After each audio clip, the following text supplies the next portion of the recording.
Welcome back to today's Meet Kevin report. In today's report, I want to share with you 7 unique ways you might save $10,000 so that finally you don't have to be the subject of articles like this that say too many households are short on emergency savings. Now, I have come up with these as 7 things that I would immediately do if I needed an extra $10,000, and I think they'll be very valuable to you as well. Because after all, I like to make you videos that make you money.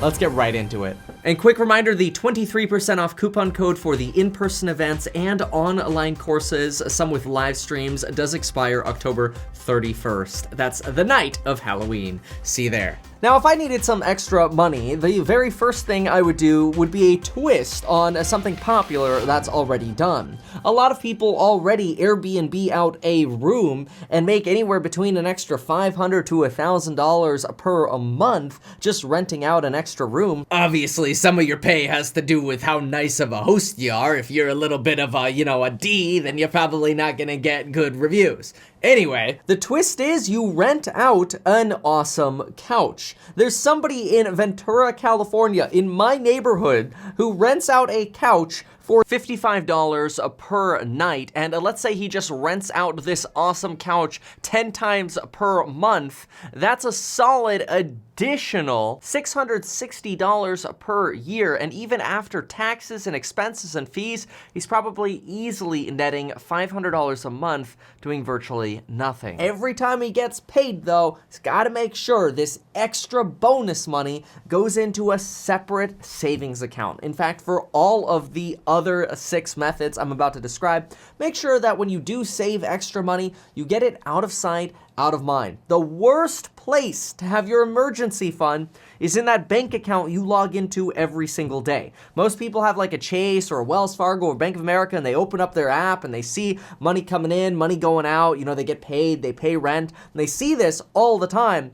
And if they have an emergency fund in there, psychology has proven that people are very likely to spend it. In fact, research over at Harvard suggests if you have $1 in your savings account, you are nearly 100% likely to spend it if it is visible to you on a daily basis. Whereas if you moved this money to a separate bank account, ideally like a local credit union that doesn't have an app, or even Wealthfront, which is that online bank where you could earn about 2% on your savings, you may as well have it out of sight, out of mind. It's going to help you get to this $10,000 goal way faster. So I will say I was a little bit surprised that you could get away with literally just Airbnb-ing out a couch. Obviously shared access to like a hall, bath, or kitchen, but it sounded pretty incredible. It just seemed like you, again, needed to be nice to get good reviews and be a hospitable person. Now, the second thing I would do is I would take an apprenticeship for a trade like plumbing, electrical, or possibly even a general contractor where I was framing. I would take this apprenticeship outside of my normal work hours if I had a regular job, and I would say, hey, you know what, plumber, Mr. Electrician, Mr. Contractor, Mrs., whatever. Would you mind if once I have my schedule with my main job, I let you know which days I can show up and work for you, and no one is going to work harder than me helping you. I'll do whatever you need. You need me to sweep at first? No problem. Whatever you need, all I want to do is learn. Now, while my expectation would be that I'd probably get paid, I would not necessarily take any money up front. Instead, what I would do is I would earn my trust as somebody that shows up on time, does quality work when they're responsible for doing it, and works hard. Then, instead of only getting money, my goal would be to learn about the electrical trade or the plumbing trade. And now, if I decided to, I could turn around and either officially get a job with this company or use these journeyman skills or apprentice skills somewhere else and probably triple my income. The reason I say triple my income is because let's say I'm working for $10 to $13 an hour right now, and I take a side apprenticeship where maybe I'm getting paid, maybe not getting paid, whatever, and then I learn skills over the next 6 months in plumbing, electrical, framing, whatever it is. Then I take that experience and I apply to a different job. I'll probably be making somewhere between $25 to $30 an hour like that. That's doubling or tripling my money because I spent the 6 months to try to get an apprenticeship somewhere. That should now obviously make it very easy to save an extra $10,000, because if you're subsisting or you're getting by off $10 to $13 an hour and you now double or triple your income, take half of that even and start putting it aside every single month as your emergency fund. This will now not only help you build your emergency fund, but once you have an emergency fund and you keep growing that above that $10,000, you'll be much more ready to be able to buy a house or a good deal in real estate with your $10,000. Maybe get down payment assistance like we talk about in the real estate investing course, buy a wedge or below market real estate deal, and now take your wealth from zero to possibly $75,000 to $100,000 like that. It's all about these stepping stones and these ladders. But if you're not doing anything to move up these stepping stones, don't wonder why you don't have money. Now, the third thing that I would do, which is also very popular, is I would find a skill that I was good at and I'd at least try to advertise my services on Fiverr. If I was really good at tutoring in math, then I would do that on Fiverr through a webcam, which pretty much everybody has a webcam on their computer or a laptop. Alternatively, maybe you can do some basic photo editing or other services. There are plenty of jobs where you should easily be able to make somewhere around $20 to $25 an hour working on Fiverr, or even more, especially once you start building that reputation. Remember, expect that anything that relates to reviews, the first period of time is going to take some time investment from you. It's kind of like being that apprentice for 6 months, maybe without pay or very, very little pay. But now you have that knowledge and experience to go make more money. The same is true with reviews for your Airbnb or your Fiverr. If you get started and you work for very cheap at first, but then you get excellent reviews and people say things like, oh my gosh, this person responds to emails right away, they're on it, they're super helpful, this person's amazing, they do great work.